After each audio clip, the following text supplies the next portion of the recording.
Ho any amin'ny faritra Mahajanga kosa sika nanomboka omaly dia nandray vahiny ny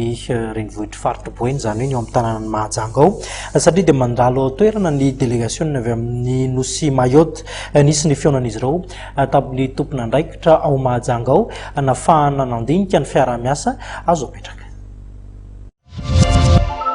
Manatanteraka fitsidihana manokana ao amin'ny renivohitra faritra Boeny nanomboka ny 17 janoary lasa teo ny délégation avy amin'ny nosy Mayotte izay tarihin'ny filohan'ny filan-kevitra départementaly eo Mayotte Andriamatoa Ibrahim Soibahadine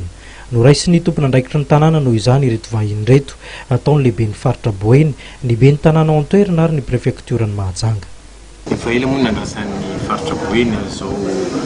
fandalovan'ny filohan'ny département Mayotte ty Mahajanga zao satria tsara milaza amintsika fa tamin'ny taona 2014 no nanaovana ny voalohany convention cadre ny coopération eo amin'ny Mayotte sy ny faritra Boeny tamin'izany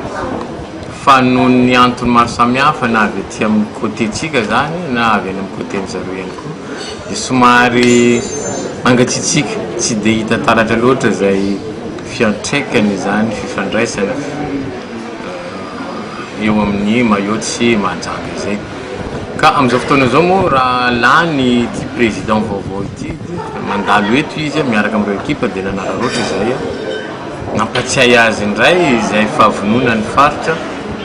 hanamafy an'izay fifandraisana misy eo amin'ny département Mayotte sy ny faritra Boeny.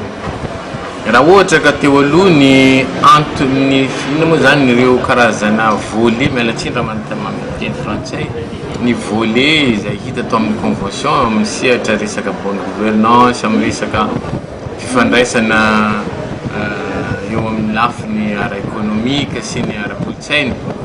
amin'izao fotoana zao dia mijerena ny fotony mihitsy inona ny tena ilay ny faritra inona koa zavatra azo atolotry ny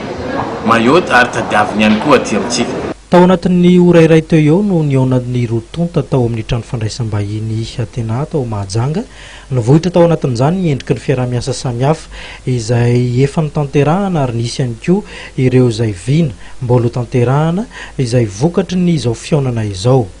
Naneho ny fahavononany raha teo anohana feno ity faritra ity moa ireto délégation vao Mayotte ireto amin'izao fifahinianana eo Mahajanga izao indrindra eo amin'ny lafiny sosialy ny toe-karena ary indrindra ny sehatry ny fizantany izay natao ampiroboroboana ny faritra.